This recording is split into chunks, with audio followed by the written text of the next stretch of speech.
There is a kind of tiredness that sleep does not touch. You can close your eyes for 8 hours, wake up, drink water, answer messages, do what you are supposed to do, and still feel like something inside you never rested. Not your body, not exactly your mind. Something deeper, something quieter, something that has been carrying too much for too long without ever being allowed to say, I cannot do this anymore. You are not necessarily sick. You are not necessarily lazy. You may not have failed in any obvious way. From the outside, your life might still look functional. You still get up. You still respond. You still show up. You still smile when the moment requires it. You still act like a person who can handle things. But privately, something in you is tired of everything. Tired of people. Tired of noise. Tired of explaining. Tired of being misunderstood. Tired of being strong in ways nobody sees. Tired of giving reasonable answers to unreasonable situations. Tired of pretending that what hurt you did not change you. And maybe the strangest part is that nothing dramatic has to happen for this feeling to arrive. Sometimes there is no single disaster, no single betrayal, no single conversation that explains the whole collapse. Sometimes you just wake up and realize that the version of you who kept going, kept tolerating, kept absorbing, kept adjusting, has become very quiet. Not peaceful, quiet. There is a difference. Peace feels open. This feels empty. Peace gives you room to breathe. This feels like you are still breathing, but not really living inside the breath. And when people ask what is wrong, you do not know how to answer without sounding dramatic. So you say, I'm just tired. But that is not the whole truth. You are not just tired. You are tired of being the person you had to become in order to survive. That is the part most people do not understand. They think exhaustion is always about doing too much work, too many responsibilities, too many hours, too many demands. And sometimes, yes, that is true. But there is another kind of exhaustion, one that comes from living too long in a shape that was never fully yours. You learned that shape slowly. You learned to become agreeable before you even knew what you wanted. You learned to read the room before you learned to trust your own feelings. You learned to soften your truth so other people would not feel accused by it. You learned to say, it's okay when it was not okay. You learned to call pain maturity. You learned to call silence peace. You learned to call self-abandonment love. And after years of that, something in you begins to refuse. At first, it does not refuse loudly. It does not slam doors. It does not make speeches. It simply stops giving you the old energy. You try to care the way you used to care, and you cannot. You try to explain the way you used to explain, and the words feel heavy. You try to keep the peace the way you always did, and something inside you whispers, why am I the only one paying for this peace? That whisper is important. Do not ignore it. If this feels uncomfortably familiar, stay with this. Not because this video will fix you in a few minutes, but because your tiredness may be telling you something you have avoided for years.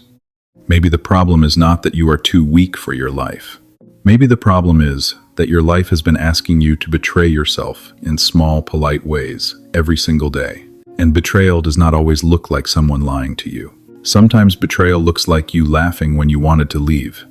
Sometimes it looks like staying calm while someone crosses a line. Sometimes it looks like giving another explanation to someone who has already decided not to understand you. Sometimes it looks like protecting someone else's image of themselves while slowly losing your own. And the body remembers. The nervous system remembers. The soul, if you want to call it that, remembers every moment you abandon yourself to keep a room comfortable. That is why rest does not always help. You can rest your muscles. You can rest your eyes. You can rest from work. But how do you rest from a life built around performing okayness? How do you rest from constantly editing yourself? How do you rest from being the version of you that everyone prefers, but you no longer recognize? This is why you feel tired of everything. Not because everything is equally terrible. Not because the world has no beauty left. Not because you are ungrateful. But because the part of you that used to tolerate living against yourself is losing strength. And that may feel frightening. It may feel like depression. It may feel like numbness. It may feel like you are becoming cold. But sometimes numbness is not the absence of feeling. Sometimes it is the final defense of a person who has felt too much without being protected by truth. You may not be at the end of your life. You may be at the end of a false self, and that is not a small thing. Because the false self does not disappear gently, it resists. It reminds you of who you were trained to be. The easy one, the understanding one, the patient one, the one who does not make things complicated, the one who feels deeply but speaks carefully, the one who notices everything but says almost nothing, the one who can be hurt and still ask if everyone else is okay. That version of you may have helped you survive, but survival is not the same as living. And the moment you start to understand that, your tiredness begins to make sense. Not as failure, not as weakness, not as proof that you are broken, but as a signal, a quiet internal alarm saying, I cannot continue living as someone I am not. That is where this begins. Not with motivation, not with a promise that everything will become easy, not with the empty comfort that you just need to be positive. This begins with a more uncomfortable truth. Maybe you are not tired because life is too much. Maybe you are tired because the version of you that carried everything has finally stopped cooperating. There is a reason ordinary rest does not reach this kind of exhaustion. Because ordinary rest assumes that the problem is effort. It assumes you have been doing too much, moving too fast, sleeping too little, carrying too many tasks. And again, sometimes that is true. But the tiredness we are talking about here is different. This is not just the tiredness of effort. This is the tiredness of contradiction. It is the fatigue of smiling when your face wants honesty. It is the fatigue of forgiving before your body has even processed the wound. It is the fatigue of acting calm around people who keep forcing you to swallow your reaction. It is the fatigue of telling yourself, I can handle it, when some quieter part of you has been saying, I should not have to. That sentence matters. I should not have to. Many people spend years never allowing themselves to say it. They say, I understand. They say, it's fine. They say, they did not mean it. They say, maybe I am overreacting. They say, I do not want to make things worse. They say everything except the sentence that would change their life. I should not have to keep abandoning myself to be accepted here. That is where the exhaustion begins to deepen. Because every time you deny what you know, you create a split inside yourself. One part of you sees clearly. Another part of you tries to survive socially. One part of you knows the conversation was disrespectful. Another part of you says, do not be difficult. One part of you knows the relationship feels one-sided. Another part says, maybe they are just busy. One part of you knows you are shrinking. Another part says, at least they are still here. Over time, this split becomes exhausting. Not because you are confused, but because you are forcing yourself to negotiate with your own clarity. And the most tiring life is not always the busiest one. Sometimes, the most tiring life is the one where you have to argue with yourself every day to remain inside situations that your body has already rejected. This is why people can have a free weekend and still feel heavy. This is why they can take a vacation and feel empty in a beautiful place. This is why they can sleep and still wake up with a strange grief in their chest. Because the problem was never only fatigue, it was self-betrayal. And self-betrayal has a very specific texture. It does not always feel dramatic. Most of the time, it feels reasonable. That is what makes it dangerous. It sounds mature. It sounds kind. It sounds patient. It sounds like, I do not want to hurt anyone. But underneath that, sometimes, is a hidden fear. Fear of being rejected. Fear of being misunderstood. Fear of becoming the problem. Fear of being seen as too emotional, too intense, too difficult, too much. So you learn to become less honest, less direct, less needy, less angry, less present in your own life. And people may reward you for that. They may call you easygoing. They may call you strong. They may call you mature. They may say you are the one they can always count on. But ask yourself something quietly. Can they count on you because they love you? Or can they count on you because you have trained yourself not to count on them? That question may hurt. Let it. Some truths need to hurt before they can free anything. There is a certain kind of person who becomes useful by disappearing, not physically. Emotionally, they are there. but their real reactions are hidden. They are present, but their needs are edited.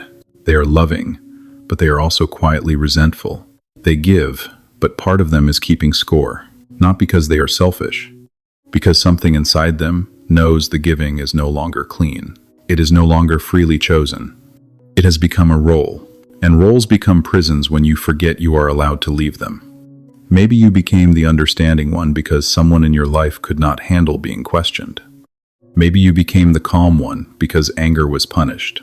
Maybe you became the helpful one because love felt conditional. Maybe you became the quiet one because telling the truth always made the room turn against you. Maybe you became the strong one because nobody came when you were weak.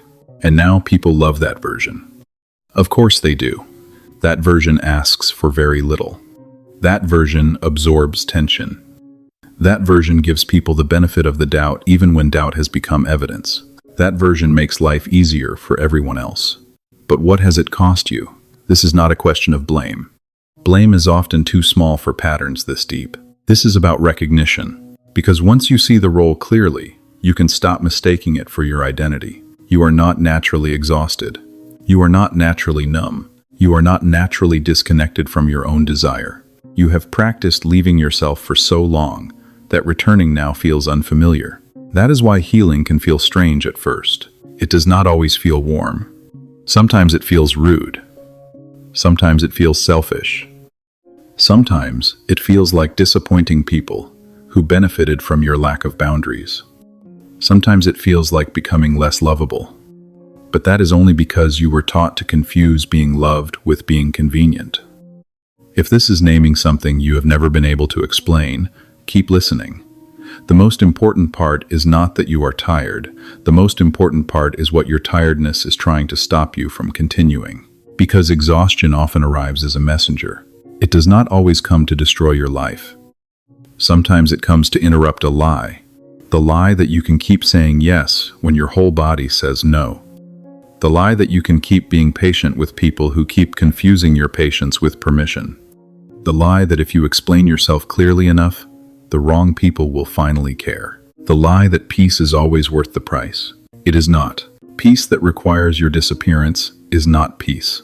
Love that requires your self-erasure is not love. Connection that depends on you never being honest is not connection. It is performance. And performance is tiring because it never ends. You do not get to fully rest when you are performing. Even alone, part of you is rehearsing. What to say, what not to say. How much truth is safe? How much pain is acceptable? How much of yourself can enter the room before the room rejects you? This is why you feel old inside sometimes, even if your life looks normal. Because you have spent years managing invisible negotiations. And the deepest negotiation has been with yourself. You kept asking your own truth to wait. You kept telling it, not now. Not now, because they will be upset. Not now, because this is not the right time. Not now, because I do not want to lose them. Not now, because maybe I am wrong. Not now, because I can handle one more thing. But truth does not disappear because you postpone it. It gathers weight. It becomes tension. It becomes sadness. It becomes resentment. It becomes the kind of tiredness that no nap can touch. The body gets tired from doing too much. The soul gets tired from lying too long.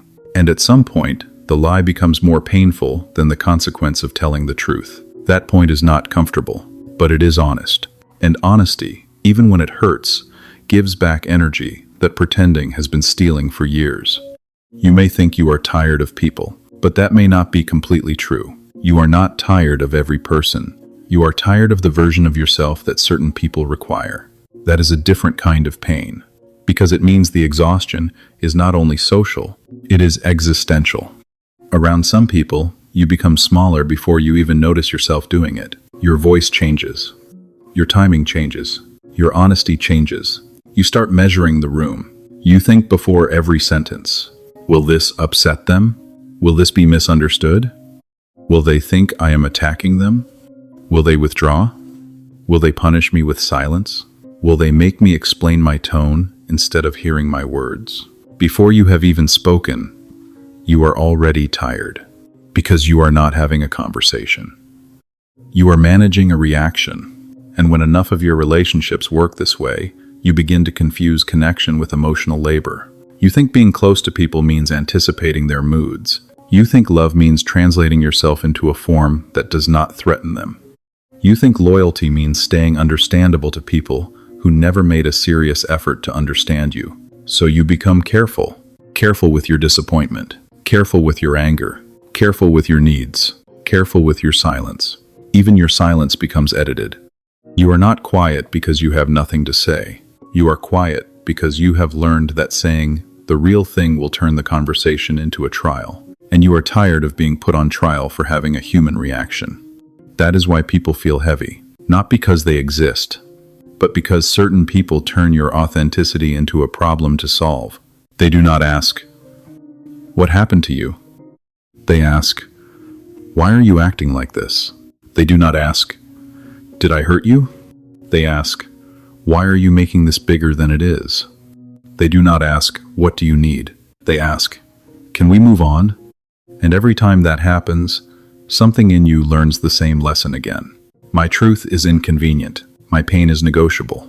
My clarity will be challenged. My feelings will be used as evidence against me. So eventually, you stop bringing your full self. You bring the acceptable version. The one who says less. The one who does not ask for much. The one who turns pain into understanding before anyone has to take responsibility. People may think you are fine because you have become very good at not interrupting their comfort. But inside, resentment grows.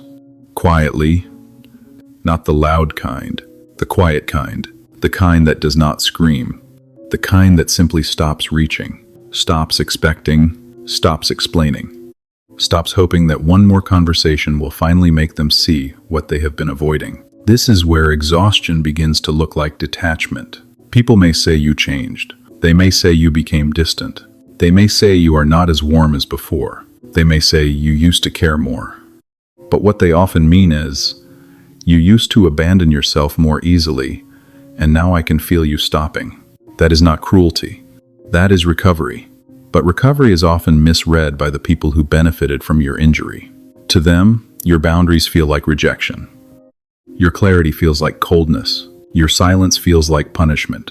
Your refusal to over-explain feels like arrogance. Your peace feels like distance, because they only knew how to connect with you when you were over-functioning. This is why returning to yourself can be lonely at first. Not because you are doing something wrong, but because some people only recognize the version of you that needed approval. When that version begins to fade, they do not know where to stand. And honestly, neither do you. At first, because if you have spent years performing, the absence of performance can feel like emptiness. You may ask, who am I if I am not managing everyone? Who am I if I do not explain? Who am I if I do not soften the truth? Who am I if I stop being the one who understands everything? Who am I if I let people be disappointed? The answer does not arrive all at once. It begins in small refusals. You do not answer immediately. You do not apologize for a boundary. You do not laugh at something that hurt. You do not chase someone who uses distance as control. You do not turn your pain into a paragraph just to make it easier for someone to dismiss. These are small things, but for someone who has lived by self-editing, they are not small at all. They are acts of return. This is also where hidden anger begins to rise.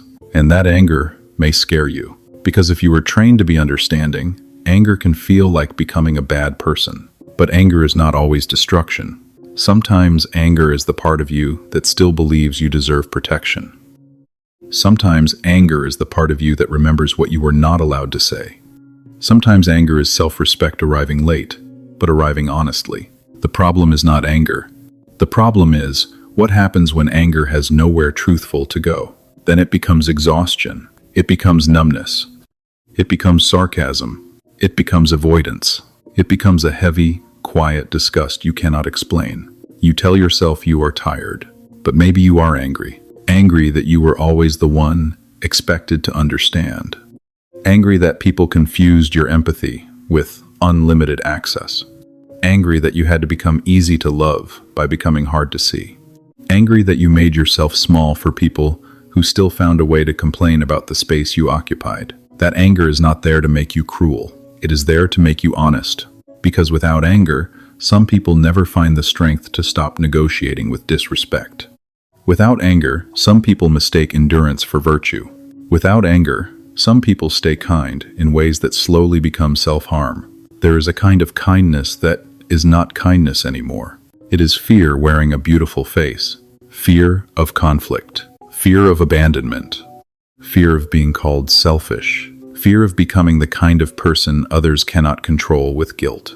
And when you finally notice that, you may grieve. You may grieve the years you spent calling fear compassion. You may grieve how long you waited for people to value a heart they were willing to drain.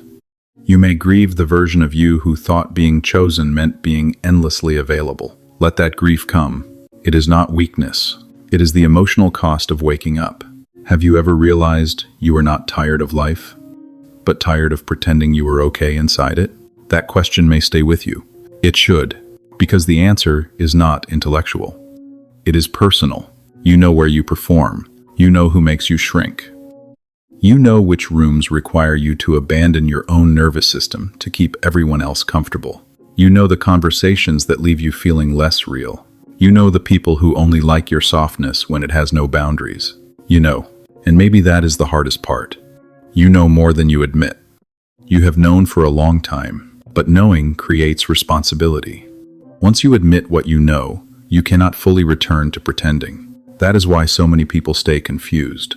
Confusion can be painful, but it is often safer than clarity. Clarity asks something of you. Clarity says, now that you see it, what will you do? And sometimes, the first thing you do is nothing dramatic. You simply stop performing. Not all at once, not perfectly, but enough to feel the difference. Enough to notice which relationships become uncomfortable when you stop betraying yourself inside them. Enough to see who misses you and who only misses your usefulness. That is when tiredness begins to transform, not into instant joy, not into sudden confidence, but into direction. A quiet direction, away from performance, toward truth. The version of you that survived may now be the version that is suffocating you. This is one of the hardest truths to accept, because we often feel loyal to the parts of ourselves that helped us endure. If being quiet kept you safe, you may feel guilty when you start speaking. If being useful earned you love, you may feel afraid when you start needing something back. If being agreeable protected you from conflict, you may feel dangerous when you begin to disagree. If being strong helped you survive neglect, you may feel ashamed when you finally admit you are tired. But survival patterns are not identities. They are adaptations. They were built for certain conditions. They were built in moments when you did not have many choices. Maybe you had to become observant because people around you were unpredictable. Maybe you had to become calm because someone else was always explosive. Maybe you had to become independent because needing help led to disappointment. Maybe you had to become forgiving because staying angry threatened the connection you depended on. Maybe you had to become invisible because visibility made you a target. Those strategies were intelligent once. They may have protected you. They may have helped you get through years you rarely talk about. So this is not about hating the old version of yourself. Do not hate the self that survived. That self carried you. But do not worship it either, because the part of you that saved you in one season can trap you in another. The quiet child becomes the silent adult. The helpful child becomes the overextended adult. The hyper-aware child becomes the anxious adult. The strong child becomes the adult who cannot ask for comfort without feeling weak. The easy child becomes the adult who does not know how to be loved without performing usefulness. And then one day, you are exhausted. Not because you are failing, because you are still using old survival tools in a life that is asking for honesty. You cannot build a real life with only the skills that helped you survive an unreal one. At some point, you need new skills. The skill of saying no without writing a legal defense. The skill of disappointing someone without collapsing into guilt. The skill of letting silence sit without rushing to fix it. The skill of believing your own discomfort before someone else validates it. The skill of leaving a room where your soul keeps shrinking. These skills may feel unnatural at first. That does not mean they are wrong. It means your nervous system is used to self-abandonment. The first time you choose yourself, your body may panic. It may say, "This is dangerous." It may say, you will lose them. It may say, you are being selfish. It may say, go back, apologize, explain, make it smooth again. But not every alarm is wisdom. Some alarms are just old training. Some fear is not a warning. Some fear is withdrawal from a lifetime of betraying yourself. And this is where many people turn back. They feel the discomfort of changing and assume it means they made the wrong choice. But the truth is, returning to yourself often feels worse before it feels better. Because when you stop performing, you meet all the pain the performance was hiding. You meet the loneliness. You meet the anger. You meet the grief. You meet the uncomfortable question, why did I accept so little for so long? Be careful with that question. It can either become self-hatred or self-understanding. Choose self-understanding. You accepted certain things because at the time, they felt like the price of connection. You stayed quiet because you did not know if truth would cost you love. You overgave because giving felt safer than asking.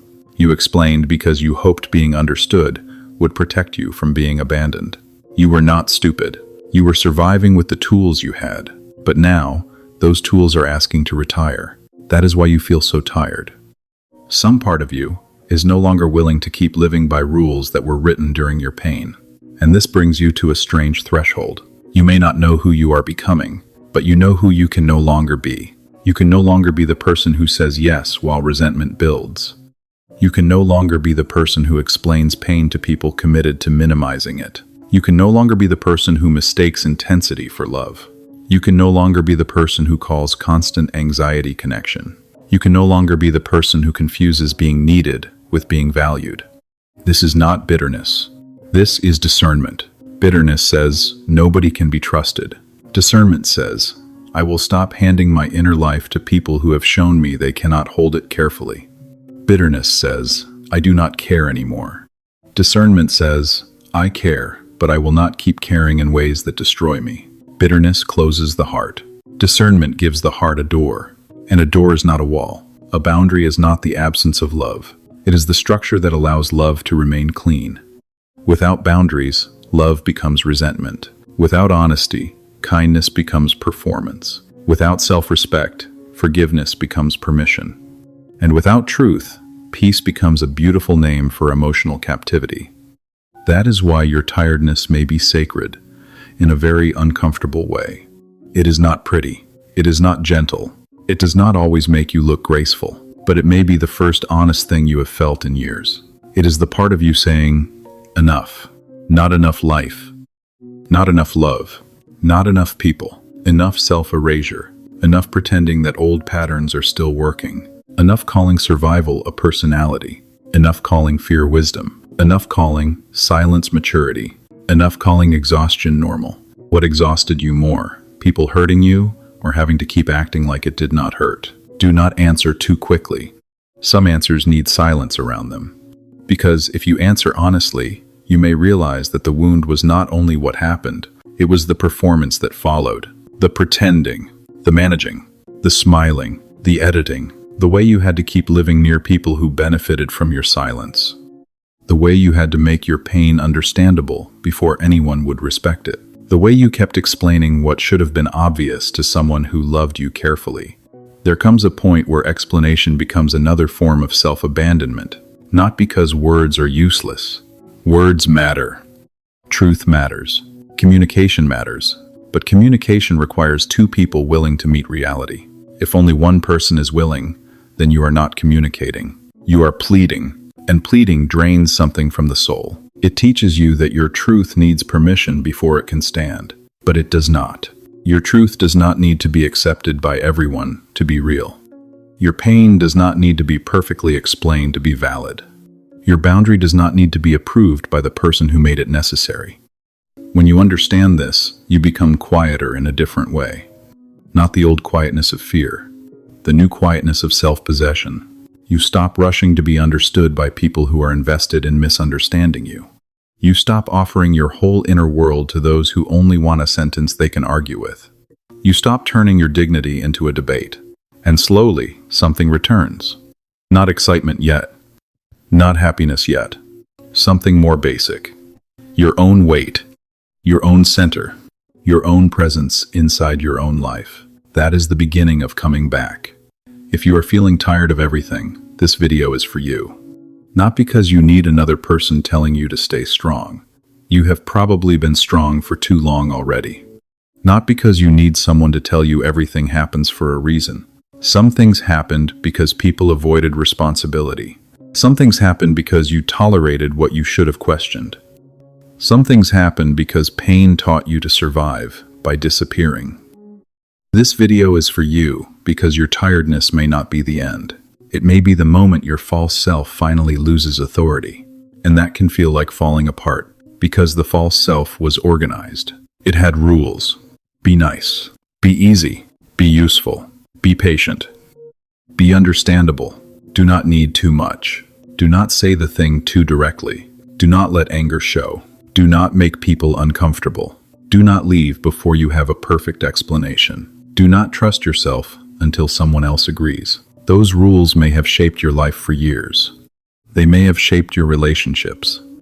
They may have shaped the way you speak, love, work, forgive, choose, stay, leave, and return. So when those rules begin to break, you may feel lost. But lost is not always bad. Sometimes lost means the old map is no longer controlling you. Sometimes lost means you are finally walking out of a life that was built around someone else's comfort. Sometimes lost means you are closer to truth than you were when everything looked stable. The question is not, how do I go back to who I was? The question is, why did I think that version of me was the goal? The old you may have been kind. But were you free? The old you may have been patient. But were you honest? The old you may have been loved. But were you known? The old you may have kept the peace. But did that peace include you? These are not easy questions. They are not meant to be. Easy questions usually protect the life you already know. Difficult questions open the door to the life you have been avoiding. And the first difficult truth is this: you cannot heal while continuing to betray yourself in the same pattern that made you tired. You cannot recover your energy while spending it on maintaining false peace. You cannot become whole while apologizing for every real part of you. You cannot return to yourself while begging people to accept a version of you that does not threaten their comfort. At some point, you have to stop asking, will they still like me if I change? And start asking, do I still like who I have to become around them? That question can change the structure of your life. Quietly. Completely. Because it moves the focus back to you. Not selfishly. Truthfully, you begin to notice where your body tightens. You notice where your voice disappears. You notice where your humor becomes defense. You notice where your kindness becomes fear. You notice where your loyalty becomes self-neglect. You notice where you are still trying to earn a love that should not require your disappearance. And once you notice, you cannot fully unknow it. That is the hard mercy of clarity. It does not let you return to sleep easily, but it also does not leave you powerless. Clarity gives you the first real choice. Maybe not the easy choice, but the honest one. You may choose to speak. You may choose to stop explaining. You may choose to stay, but differently. You may choose to leave, but peacefully. You may choose to grieve what you wanted something to be, instead of continuing to negotiate with what it is. You may choose to disappoint people. You may choose to be misunderstood. You may choose to become less available to chaos. You may choose to stop calling exhaustion love. None of this requires becoming cruel. That matters. Because many people fear that if they stop betraying themselves, they will become cold. They imagine boundaries as hardness. They imagine self-respect as selfishness. They imagine distance as hatred. But that is only because they have spent so long confusing love with overextension. You can be warm and still be clear. You can be gentle and still be unavailable for disrespect. You can forgive someone and still not rebuild access. You can understand why someone is the way they are and still decide they are not safe for your nervous system. You can care deeply without volunteering to be drained. That is not coldness. That is maturity with a spine. And maybe that is what your tiredness is trying to grow in you. Not a harder heart. A clearer one. Not a bitter life. An honest one. Not isolation. Selection. The ability to choose where your energy goes instead of letting guilt assign it for you. The ability to hear someone's disappointment without immediately sacrificing your truth to fix it. The ability to let people have their version of you without chasing them with corrections. The ability to stop living as if being understood by everyone is the price of being allowed to exist. You do not need universal permission to return to yourself. You never did. But you may need courage. Not loud courage. Not the dramatic kind. The quiet kind. The kind that lets a message go unanswered for a while. The kind that lets a relationship reveal itself without you rescuing it. The kind that lets silence be silence. The kind that lets someone be wrong about you. The kind that lets you rest without earning it through collapse. The kind that lets you say no and not decorate it with shame. The kind that lets you admit, I am tired, and understand that the tiredness is not the whole story. Because underneath the tiredness, there may be grief. Underneath grief, there may be anger. Underneath anger, there may be clarity. And underneath clarity, there may be a self you have not met in a very long time. Not a new self, a returning self. The one who knows what you feel before you explain it away. The one who does not confuse tension with danger. The one who can disappoint others without abandoning itself. The one who can love without disappearing. The one who can be kind without being consumed. The one who can be alone without feeling worthless. The one who can finally say, this is my life too. That sentence may sound simple, but for someone who has lived as a response to everyone else, it is revolutionary. This is my life too, not just theirs. Not just the people I am trying not to upset. Not just the people I am trying to prove myself to. Not just the people who only notice my value when I am useful. This is my life too. And if this helped you see your exhaustion differently, save it for the day you start doubting yourself again, because you may doubt this. Old patterns rarely leave without trying to sound like wisdom one last time. They will tell you that you are being selfish. They will tell you that you are overthinking. They will tell you that you should just go back to being easy. They will tell you that your tiredness is weakness. But now you know another possibility. Maybe your tiredness is not weakness. Maybe it is intelligence. Maybe it is the intelligence of a soul that has finally understood the cost of pretending. Maybe it is the intelligence of a body that refuses to keep calling danger familiar. Maybe it is the intelligence of a heart that wants to love without being used as a place for everyone else's unresolved pain. So do not rush to erase the tiredness. Listen to it first. Ask what it is protecting. Ask what it is refusing. Ask what part of you it is trying to bring back. Because maybe you are not tired of everything. Maybe you are tired of the noise, the performance, the self-editing, the false peace, the one-sided understanding, the endless explaining, and the quiet violence of living against yourself. Maybe you are tired because the old version of you is finished. And maybe that is not a tragedy. Maybe it is the first honest thing that has happened in a long time. You do not need to hate people. You do not need to become hard. You do not need to burn your life down to prove you are changing. But you do need to stop living as if your existence must be constantly adjusted so other people can remain comfortable. You are allowed to become real in your own life. Even if it changes the room, even if it disappoints the people who preferred you smaller, even if it takes time, even if you are still tired today. The tiredness is not the final truth. It is the doorway. And maybe, just maybe, you are not tired of everything. Maybe you are finally tired of living against yourself.